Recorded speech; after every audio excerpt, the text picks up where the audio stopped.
Hello, my dear! Welcome back sa ating YouTube channel. My name is RJ. At ang gagawin natin ngayon mga my dear, yung first 15 days para sa buwan ng September 2023. This is from September 1 hanggang September 15, 2023 at ang reading na to ay dedicated para sa iyo, my dear Cancer. So, ayan mga my dear, last 4 shuffle tayo, last 4 shuffle. Maraming salamat po mga my dear Cancer sa walang sawa po ninyong paghihintay ng ating mga upload. Ayan, from the bottom of my heart mga my dear, maraming salamat po. Ayan, last shuffle na tayo. Ayan, last shuffle. Tapos, cut na natin into 3.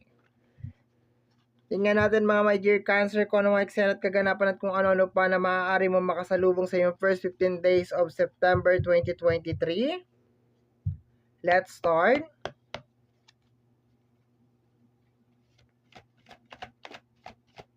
Hanapin na natin ang iyong first card, my dear. Okay, ay dalawa kaagad. First card mo, my dear, is the Moon card.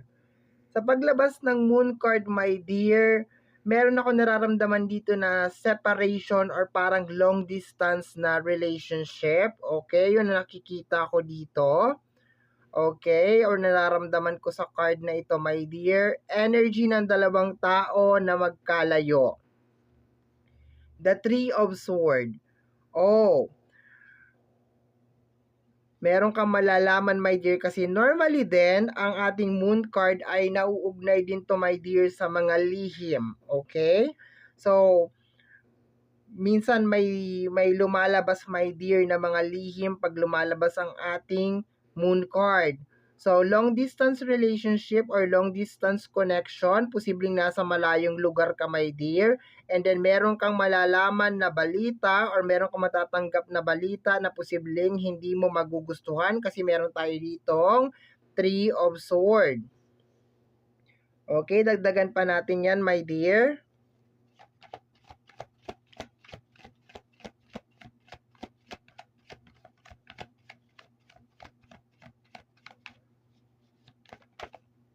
Okay. The Six of Pentacles. Okay, my dear Cancer. Sa paglabas ng Six of Pentacles, posible na yung tao na yon ay tinutulungan mo. Posibleng pinadadalhan mo ng pera o sinusuportahan mo, my dear. Okay? Kasi nakita mo naman yung ating Six of Pentacles, no? Sharing, giving, loving. Pero, ang nagpasama dito, my dear, is itong Three of Swords natin. Kasi kung makikita mo si Three of Swords, parang meron siyang nabasa, meron siyang nalaman. Posibleng through messenger, through text message, chat. Okay, posibleng meron ibinalita sa iyo ang mga chismosa. Ayan. And then, posibleng ma-hurt ka kasi Three of Swords yan eh. Okay, tingnan natin, my dear.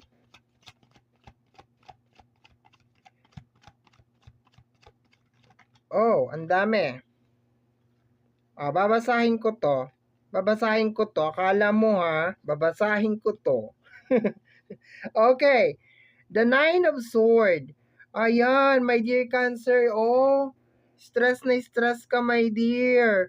Talagang hindi ka makatulog, hindi ka makapagpahinga nang dahil siguro doon sa nalaman mo. Ayan. Posibleng backstabbing energy din to, my dear. Kasi kung titingnan mo, my dear, yung mga kamay, oh, ayan, oh, parang hinihila ka pababa. So, posible, my dear, na kakainin mo na lang, ibibigay mo pa. Ayan yung nakukuha ko dyan. Kakainin mo na lang, ibibigay mo pa. So, ang nangyari, meron ka malalaman, kaya magkakaganito ka, my dear, magkakaroon ka ng energy ng Nine of Swords. Okay. We have here the Eight of Cups. Clarification na to eh. Okay? Sa paglabas ng clarification natin dito, my dear, parang aalis ka, my dear, oh. Parang you will decide, my dear, na okay, ayoko na.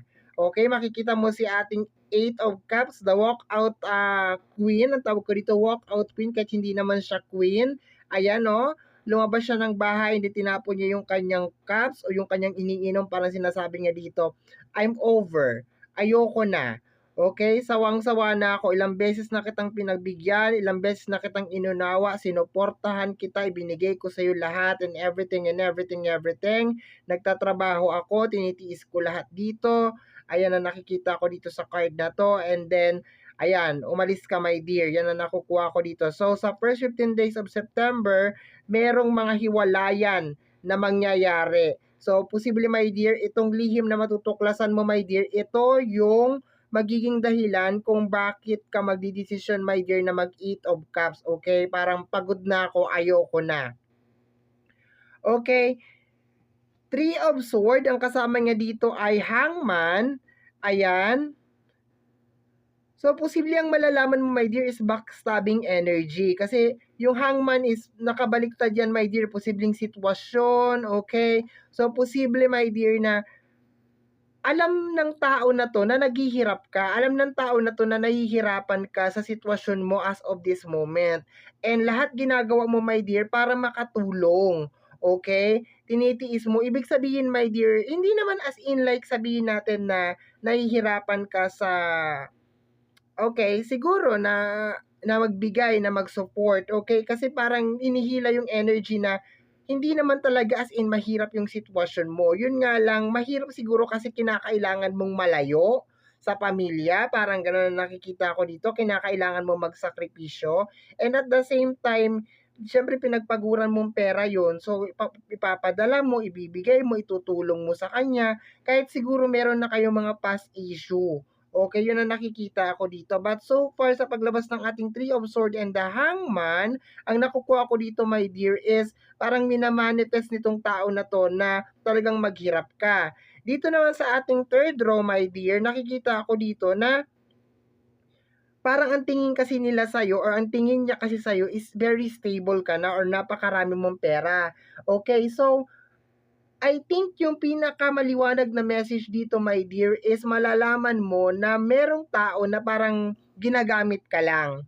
Okay, malalaman mo, marireceive mo, message and everything, malalaman mo na ginagamit ka lang talaga niya or pinapakinabangan ka lang.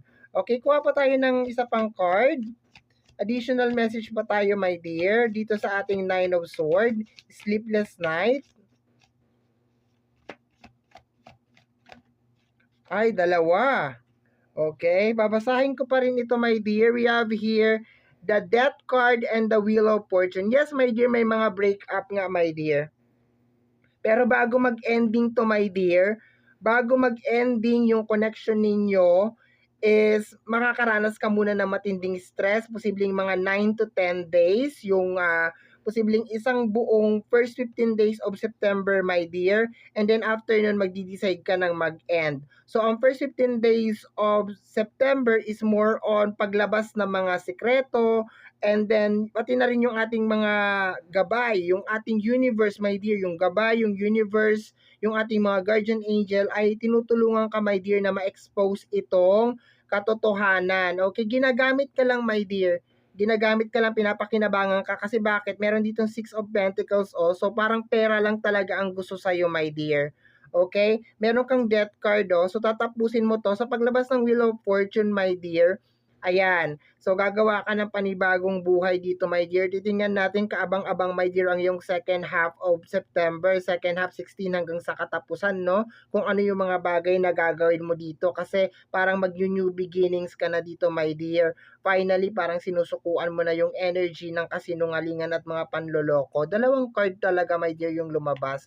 Parang humabol yung yung Death card. Bottom deck of the card, my dear, is the Two of Pentacles. Okay, ikaw lang naman, my dear, talaga ang namang problema na may kinalaman sa usapin ng pinansyal. Lahat naman, my dear, ay nakasandal talaga sa'yo. Kasi my dear, kung titingnan mo tong Two of Pentacles dito, makikita mo, oh, mayroon dalawang ulo, pero pagdating sa baba, parang isang paa lang siya. So, ibig sabihin, parang lagi ka nagmumultitask, lahat ginagawa mo, my dear, para matapos yung problema. Ibig sabihin parang breadwinner na energy, pero dapat dalawa kayong gumagawa dito ng paraan, okay? So, ginagawa ka lang talagang palabigasan or parang ginagamit ka lang talaga, my dear, yun ang nakukuha ko dito. Kaya ayan o, hindi ka talaga makapaniwala, my dear, sa energy ng Nine of Sword na kung sino pa yung tao na tinutulungan mo, kung sino pa yung tao na minamahal mo, siya pa talaga yung gumagawa ng hindi maganda sa'yo, my dear. Okay? So, brace yourself, my dear. First 15 days of September kasi revelation of secret tayo, mga my dear, no? Revelation of secret. Okay? So, my dear Cancer, yan ang reading mo para sa yung first 15 days of September 2023. Somehow, my dear, kung nagustuhan mo to, especially kung napadaan ka lang, don't forget to subscribe, para click po ang notification bell para ma-update ka sa aking mga upload, and free to like, free to share, and free to comment sa lahat ng ating mga videos. Once again, my name is RJ, also known as Apo J. Maraming salamat po, and until next time. Bye-bye! Thank you, my dear.